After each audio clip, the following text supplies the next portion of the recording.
Bueno, mirad, otro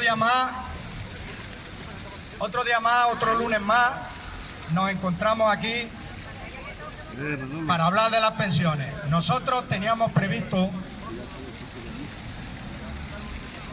por favor, es que la fuente no se calla. Nosotros teníamos previsto hoy hablar de los presupuestos generales del Estado, el preacuerdo que haya alcanzado en los presupuestos generales del Estado entre el Gobierno y Unidos Podemos, y la tesitura actual en la que se encuentra, que parece que está encallado, las medidas sociales que lleva ese presupuesto y en la tesitura actual, en la encrucijada actual, qué pasaría en todas las opciones, si encuentra apoyo para salir en el Parlamento, si no los encuentra, y cómo nos afectaría a las personas mayores y a la sociedad en general. También tenemos hoy, que los veréis por aquí, un montón de compañeros trabajadores de Tradema, la antigua Tradema. Tienen un problema laboral,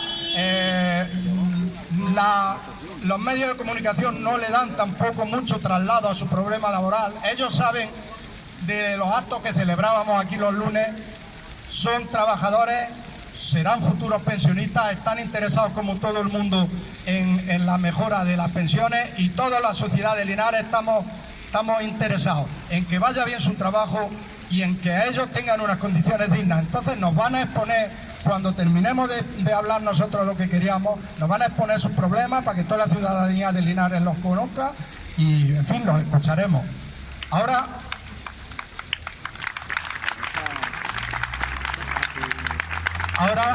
una compañera, para hablar de los presupuestos generales del Estado, os va a ver las principales medidas sociales que afecten a personas mayores, y ya, si queréis, debatimos un poco sobre ellas, hablamos sobre ellas, sobre si son suficientes, todo lo que queráis.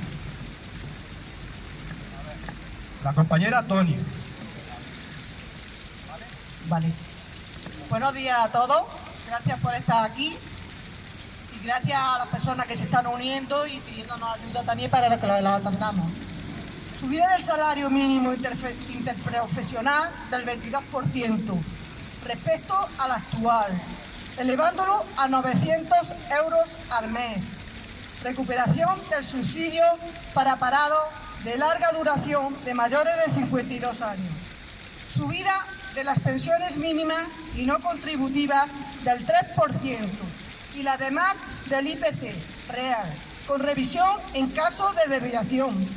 Incremento de un 40% con respecto a otros presupuestos de las ayudas a la dependencia y recuperación del convenio especial con la Seguridad Social. Para los que las y los cuidadores no profesionales vuelvan a cotizar a la Seguridad Social. Recuperar la universalización de la sanidad pública, eliminación del copago farmacéutico y aumento de la inversión en educación. Porque gobierne quien gobierne, las pensiones se defienden.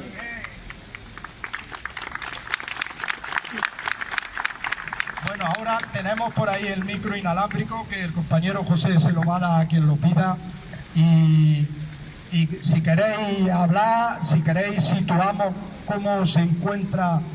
Juan, ¿situarías tú cómo se encuentra ahora la negociación que hay para sacar adelante los presupuestos y luego hablamos? Dale el inalámbrico a Juan. José.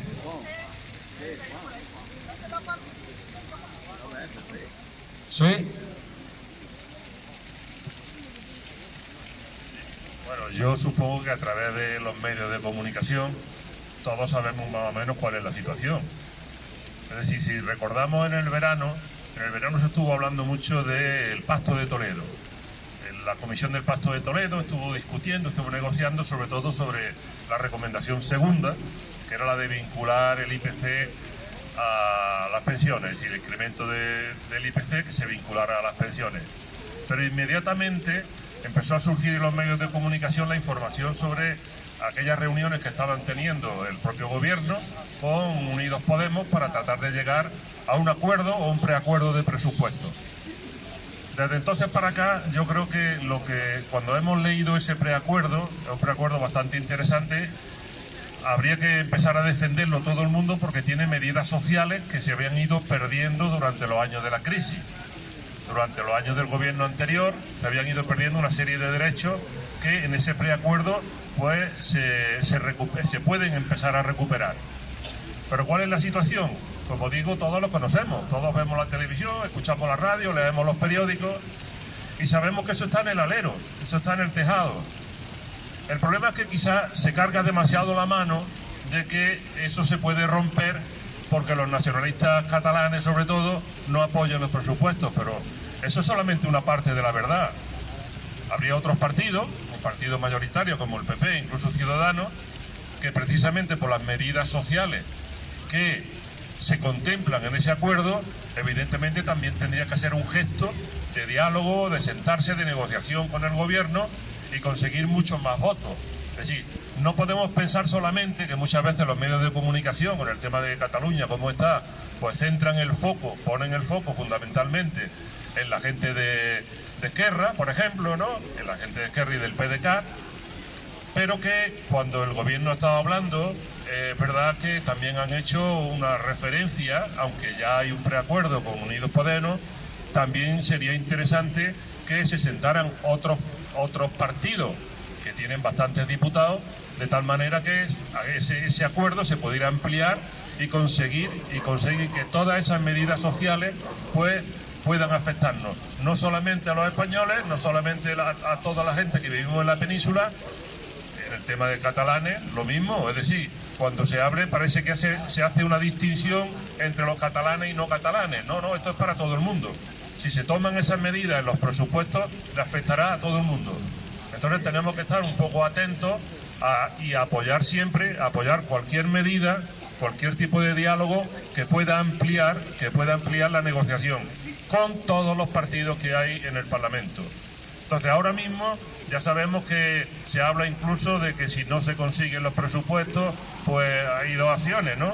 La opción de o bien mantenerse, como la que estamos oyendo a Pedro Sánchez, es decir, que por Real Decreto aquellas medidas sociales que puedan plantear Parlamento por Real Decreto sacarlas adelante, y hay otros que son más escépticos, no tienen tanto optimismo y dicen que si no se consigue la aprobación de presupuestos habría que ir a elecciones. De todas estas medidas lo que tenemos claro es que en principio conseguido no está nada. Esto le podemos llamar que es un preacuerdo, simplemente un preacuerdo. Si este preacuerdo pasa el filtro de los presupuestos y se ha aprobado, evidentemente se podrá empezar a desarrollar. Pero si no, como digo, ahora mismo las opciones que nos plantean es o bien elecciones o bien reales decretos. Entonces, ahora mismo no sabemos por dónde, pero nosotros como ciudadanos, evidentemente, lo que tenemos que forzar y denunciar, pues también a aquellos partidos que no están dispuestos ni siquiera a sentarse, que no están dispuestos a sentarse a negociar sin condiciones.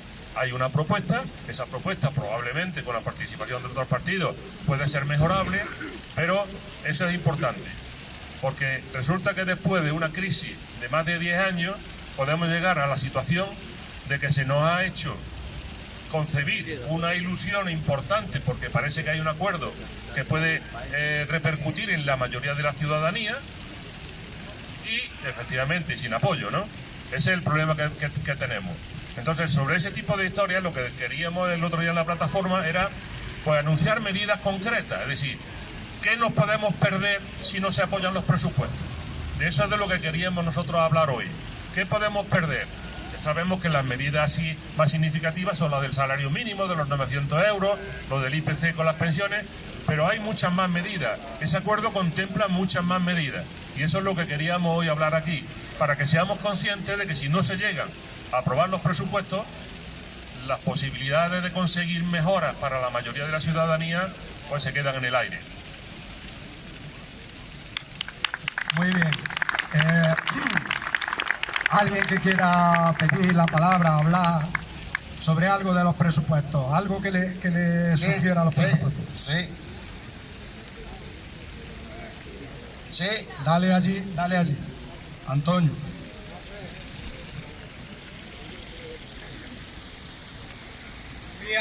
Trato de completar lo que ha dicho el compañero Juan en el sentido de que actualmente el gobierno que hay está aplicando, porque se han prorrogado prácticamente, o porque se habían aprobado los presupuestos del año pasado, los del PP.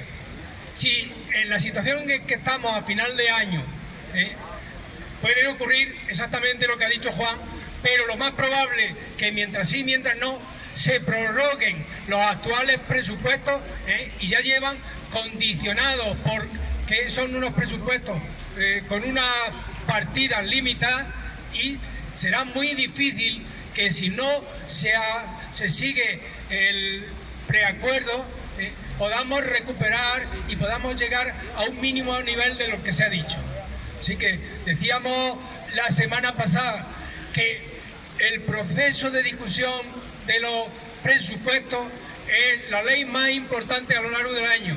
Sería muy deseable que la ciudadanía en general estuviera todos los días pendiente de las decisiones que se toman.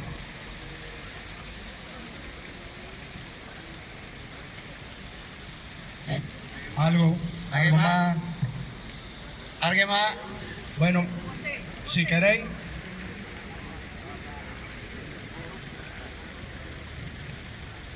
Una vez más, buenos días a todas y a todos. Yo he tratado dentro de los compañeros que estamos trabajando en la plataforma de mirar lo que dice Acuerdo de Presupuestos Generales del Estado 2019. Presupuestos para un Estado social. Es decir, que nosotros nos ha llegado la parte de la parte social. Esto lleva, los presupuestos llevan un estudio que o bien si se prorrogan se mantienen, y si no llevan un impacto de incremento. Y me he tomado la molestia de, en algunas partidas que están cuantificados como tal, como impacto directo, decir como los presupuestos mínimos, las presiones mínimas y no contributivas tendrían un impacto directo de 384 millones. La ayuda de material escolar para pequeños niños, 50 millones. Eso de incremento. Dependencia, 515 millones. Ayuda a la vivienda, 630. Subida del salario mínimo interprofesional supondría un efecto de 340 millones. El subsidio por desempleo a mayores de 52 años, que ahora está en 55, y a una idea de cambiar, de que tengan derecho, como hace unos años, antes de entrar el PP a gobernar, que eran 52 años, todas las personas mayores de 52 años tuviesen derecho a un subsidio digno medianamente. Esto incrementaría 323 millones. Y luego ayuda a la familia, un ingreso mínimo total vital, sería 180 millones, ayuda a comedores infantiles, 25, universalización de la educación de 0 a 3 años, que se quiera hacer ya de una vez por todas, que no sean guarderías, sino que sea una etapa educativa desde 0 a 3 años y no esté en manos privadas, que se vaya incrementando, y la intención es poner en estos presupuestos una adición, un impacto de 330 millones. En ciencia e innovación, en la investigación de I más D más I sería 273, añadir 273 sobre lo que está gastando ahora mismo. Y en otros proyectos de investigación de menos cuantía, 85 millones. En cuanto a la conciliación de la vida laboral y familiar, los permisos de maternidad y paternidad habría un incremento de 300 millones. Y sobre la ayuda a la violencia de género, porque estos otros apartados que dejó el gobierno del Partido Popular, que son muy sociales, muy humanitarios y todo, y van mucho a misa y a donde le da la gana, pues estaban dejando esto de lado. Y estos presupuestos contemplan incrementar 220 millones. La creación de oficios entre la despoblación, es decir, los pueblos pequeños, los pueblos rurales están quedando vacíos. Pues entonces, para incrementar algo, para hacer un estudio, 10 millones. Y el cultivo de otra cuestión de la cultura, producciones culturales. 20 millones. Eso es por lo menos para crear un equipo de gente que trabaje eso es lo mismo. Esto lo he cuantificado, si no me he equivocado en la suma, y sería 3.885 millones de euros. ¿Qué significa esta nimiedad en unos presupuestos que son mucho más amplios? Pregunto. ¿Algo más? Dale, José, allí.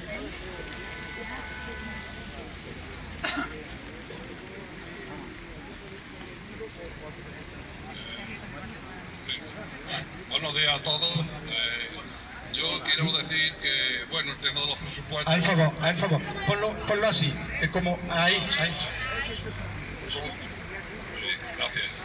Quería decir que el tema de los presupuestos, claro, el presupuesto que es muy importante, porque sin el presupuesto, con todas las medidas que está anunciando el gobierno y tal, el salario mínimo 900 euros, que la banca se va a hacer cargo ahora del tema también de la hipoteca, no sé qué, no sé cuánto, que ya está Susana Díaz diciendo que libros gratis hasta los 6 años, todo eso está muy bien, muy bonito.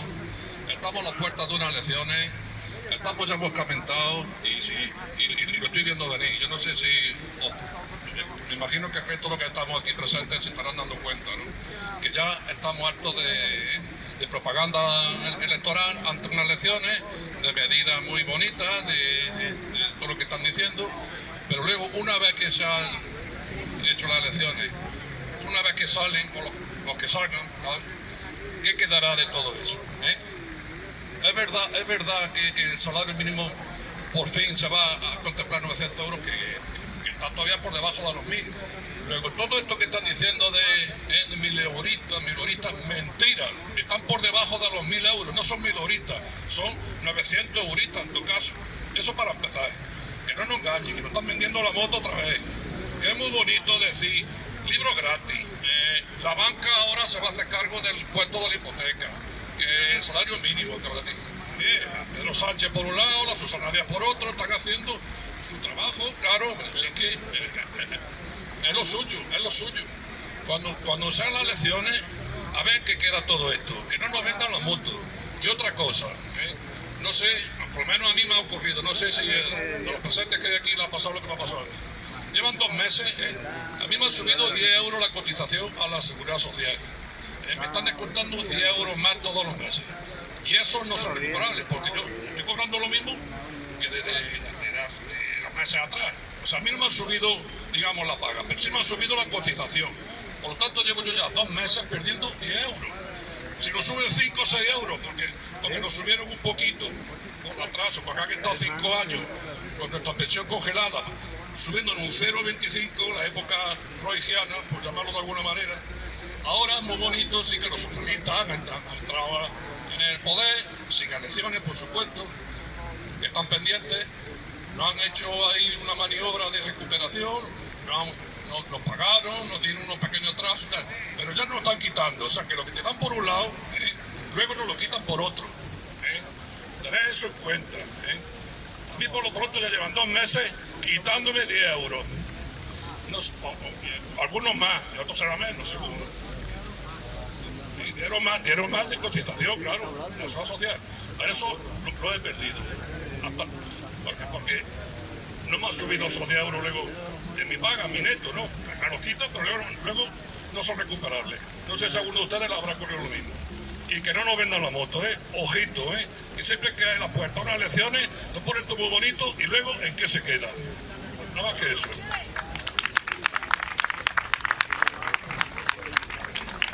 ¿Alguien más?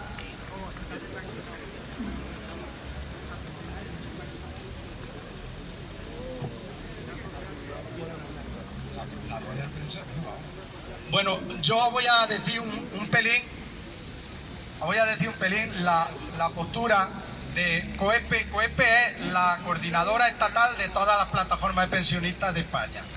La postura más o menos de COEPE con respecto a estos presupuestos se resume en que suponen un avance, pero no son suficientes. Las medidas suponen un avance, pero no son suficientes.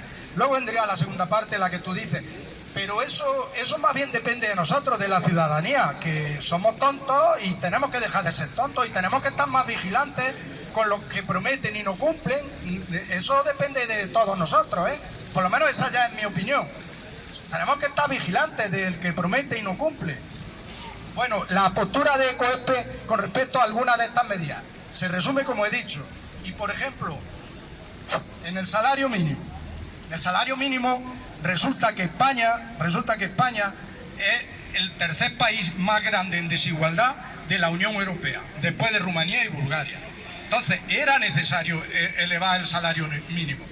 Era necesario, aunque no es suficiente, pero por supuesto hay que caminar hacia eso. Entonces, así se valora y así lo valora COESPE. En cuanto a la recuperación del subsidio para mayores de 52 años, sabéis que antes estaba en esa edad, se pasó a 55 años y empieza a crear lagunas de cotización, personas que se quedan en paro de larga duración y se tiran sin cotizar en los últimos años de su vida laboral, que eso es muy perjudicial para su pensión. Entonces, es necesario esa recuperación y por eso camina en el buen sentido. En cuanto a la subida de las pensiones mínimas y no contributivas, el 3%, y el resto de las pensiones por el IPC real, por supuesto era necesario para eliminar lo que tú dices y hemos hablado muchas veces, para eliminar el castigo que hemos tenido impuesto del 0,25, que parece que era un castigo con saña, para eliminarlo, que suban con el IPC real y las mínimas y no contributivas al 3%, es necesario, pero lo de las mínimas es insuficiente. Es insuficiente porque así no van a llegar nunca a la reivindicación que tiene la plataforma y que tiene la coordinadora de plataforma de pensiones, de una pensión que permita vivir con dignidad a todas las personas. Entonces, mínima y no contributiva es insuficiente. Camina en el buen sentido, pero es insuficiente. El incremento de un 40% con respecto a presupuestos anteriores de la ayuda a la dependencia y recuperar el convenio especial de los cuidadores no profesionales para que coticen a la seguridad social era necesario, pero no es suficiente porque hay que avanzar en residencias para personas mayores, residencias para dependientes. Entonces, es necesario, pero es insuficiente y así lo valora la coordinadora. Recuperar la universalización de la sanidad pública. Era necesario, pero es insuficiente porque aún no hay todavía una medida que propone y que pide la coordinadora, que volver a meter en la lista de medicamentos algunos medicamentos que quitaron en la lista de medicamentos de la Seguridad Social. Todavía es insuficiente. Y un aumento de la inversión en educación con respecto a presupuestos de años anteriores. Por supuesto, camina en buen sentido por la importancia que tiene la educación para crear una sociedad más formada, más libre, más culta, pero la cantidad que se destina aún es insuficiente. Pero aún así, la valoración global camina en el buen sentido, es insuficiente. Por lo tanto, la coordinadora estatal en defensa del sistema público de pensiones, la plataforma de pensionistas, todos los pensionistas y todos los ciudadanos tenemos que estar vigilantes. Y estos presupuestos están ahora en la coyuntura que ya han explicado. Y estos presupuestos, si no salen, es porque le falta apoyo de algunos grupos parlamentarios. Y los grupos parlamentarios que no apoyen estos presupuestos, a lo mejor es que quieren otros presupuestos más injustos socialmente. Y están caminando en contra de la ciudadanía. Que lo sepamos, que los grupos parlamentarios que no apoyan en el Parlamento estos presupuestos están caminando en contra de la ciudadanía. Hay que decirlo así de claro y hay que ser vigilantes. Y pensemos a quien votamos si estos no se retratan y no apoyan estos presupuestos. Ahora, quería decir, Juan, ¿qué quería decir? Lo de la... Ah, sí. Bueno, no, pero lo de la mesa redonda ahora después lo explica Juan, cómo avanza. Ya habíamos avanzado en anteriores reuniones. En anteriores reuniones os habíamos avanzado que nosotros además nosotros además de reivindicar y estar aquí todos los lunes haciéndonos presentes por unas pensiones dignas, nos gusta y tenemos por lo menos la pretensión de que las personas cada vez estemos más formados, nos informemos de lo que se decide, quién decide, cuando deciden los políticos cómo nos influye, y por eso se lanzó, ya lo sabéis, una mesa redonda donde queremos que los grupos parlamentarios vengan a explicarnos en la mesa redonda la postura que están manteniendo en la Comisión del Pacto de Toledo cada grupo parlamentario. Y ahora Juan ya os va a avanzar cómo va eso, porque es muy pronto y esperamos llenar el salón de actos de Safa y que todos estéis allí. Bueno, pero antes de entrar en la mesa redonda del jueves, vamos a repetir otro tema que, vinculado al tema de las pensiones, nos interesa mucho que todos nos aclaremos, sobre todo pensionistas, hombres y mujeres pensionistas, nos interesa, que es el tema de la fiscalidad.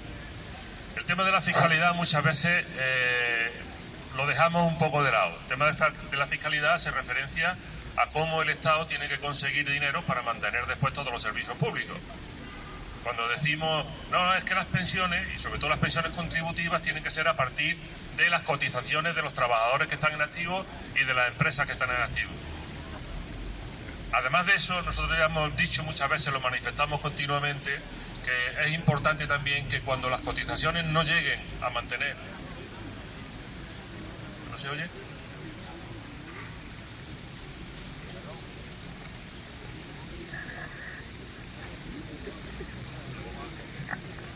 Decía que cuando las cotizaciones no llegan, hemos defendido muchas veces que sean los presupuestos del Estado los que completen esos dineros que cuesta el Estado las pensiones. Entonces es importante hablar de fiscalidad, porque es el conducto por el cual, ¿no se oye? El conducto por el cual el Estado recaba dinero para poder mantener, como digo, no solo las pensiones, sino también todos los servicios sociales, los más caros, educación, ya sabemos, sanidad, dependencia, etcétera, ¿no? Bueno, carretera, infraestructura. Entonces, en el tema de fiscalidad, yo creo que debemos también de vez en cuando plantearnos lo siguiente. Dice el acuerdo, el primer punto del acuerdo sobre nueva fiscalidad, impuestos sobre sociedades, es decir, repasar eso de impuestos sobre sociedades. Y eso tenemos que darle una vuelta también aquí dentro, todo. Porque cuando oímos hablar del impuesto sobre sociedades, básicamente a nosotros no nos afecta, a la mayoría de los que estamos aquí presentes. El impuesto sobre sociedades surgió mucho cuando los papeles de Panamá, no hace tanto los papeles de Panamá. Descubrimos que había una serie de personas, de entidades, pero también personas físicas, que crean una sociedad interpuesta para pagar menos por el patrimonio que tienen, por el dinero que tienen. Eso estamos hartos de oírlo. Es que la sociedad va a pagar 5 o el 6%, mientras tú por IRPF vas a pagar el 18, el 20 o el 20 y tantos %. Depende de lo que gane. ¿Qué ocurre con eso? Hombre, para nosotros, para los ciudadanos de pie, habría una solución muy fácil. Es decir, ¿cuál es el beneficio que tiene una sociedad? Pues que pague lo mismo que el beneficio que tiene un trabajador en su salario, o un pensionista con su pensión. Si tú le rebajas a las sociedades esa cotización con los beneficios netos, está claro que en las sociedades, si han hecho gastos, se les reducen, pero eso seguro que lo hacen todas. El tema es que después del neto que gana una sociedad, no paga igual que el trabajador, no paga el capital igual que el trabajo, y esa es una gran diferencia. Entonces a mí me alegra ver aquí, por ejemplo, en el primer punto, que el impuesto sobre sociedades es algo que hay que revisar. Porque imaginemos esa situación. Una sociedad tiene un ingreso anual de 45.000 euros, por ejemplo, ¿vale? Un trabajador bien cualificado, bien situado, con buen sueldo, gana lo mismo, pero después no cotizan lo mismo. Si igualaran los beneficios que tiene una empresa con unos beneficios determinados con un trabajador, no sería necesario el impuesto de sociedades. No sería necesario crear esas sociedades interpuestas que después se lo llevan a los paraísos fiscales para engañar al fisco y no contribuir aquí. Esa es una medida que a mí me parece interesante. Y a propósito de lo que hemos padecido esta semana pasada con el tema de la hipoteca, ¿no? Aunque se ha centrado sobre uno de los impuestos solo, el de actos jurídicos documentados. Los que hemos tenido hipoteca o tenemos hipoteca, sabemos de qué va esa historia. Y ya se ha dicho que en distintas comunidades autónomas se paga de forma diferente, unos pagan 750 y otros pagan hasta 2.500, ¿no? Como suele ocurrir aquí en Andalucía. Tenemos impuestos altos. ¿Qué ocurre ahí? Bueno, en primer lugar, la opinión que nos puede merecer lo que se ha hecho ha sido pasarle la mano por el lomo otra vez a los bancos, y los bancos no van a tener que pagar nada, porque a partir de hoy las hipotecas prácticamente van a subir algunas centésimas en los intereses y tal, y van a recuperar el dinero a lo largo de la vida del crédito, de la vida del impuesto, ¿no? Es decir, que en realidad, cuando pensábamos que las hipotecas que están en activo ahora, o son antiguas o han terminado, se iba a recuperar dinero, de eso nada. Pero aprovechando todo este follón que ha habido esta semana pasada, con el Tribunal Supremo y las decisiones a los 15 días y tal, ya hay quien está diciendo que no solamente hay que eliminarlo, es que hay que eliminar también otros impuestos. Y si eliminamos los impuestos, ¿cómo mantenemos después los servicios sociales? ¿Cómo mantenemos después el Estado? ¿Cómo mantenemos el Estado? Ahí que hay un cierto peligro, porque además aquí en Andalucía ya ha ocurrido que de vez en cuando hay partidos políticos, y digo, todos escuchamos los medios de comunicación, y ahora mismo, por ejemplo, Pablo Casado está diciendo de quitar unos cuantos, no solamente el de actos jurídicos documentados, sino decir, por ejemplo, el de patrimonio, ¿no? Patrimonio, un señor que tiene una finca que vale 5 millones de euros, se la puede dejar a su familia gratis, ¿vale? Es decir, transmisiones patrimoniales, ¿quién lo está diciendo? Hombre, hay una serie de impuestos que son absolutamente necesarios, como digo, para mantener después servicios sociales, para mantener después al Estado. Ese es otro de los impuestos importantes. Hay uno que es el de transacciones financieras, que muchas veces no llegamos a entender a qué se refiere eso. Y es una cosa bastante sencilla. Es decir, la banca, a nivel mundial, puede mover dinero de una punta del mundo a otra punta del mundo y llevárselo si ha cogido beneficio. Es decir, hoy cualquiera de los que tenga dinero en la banca puede invertir en Australia e inmediatamente se trae el dinero y allí no deja nada, no paga nada. Entonces hay una propuesta de que las transacciones financieras, cuando entran en el país y tienen beneficios,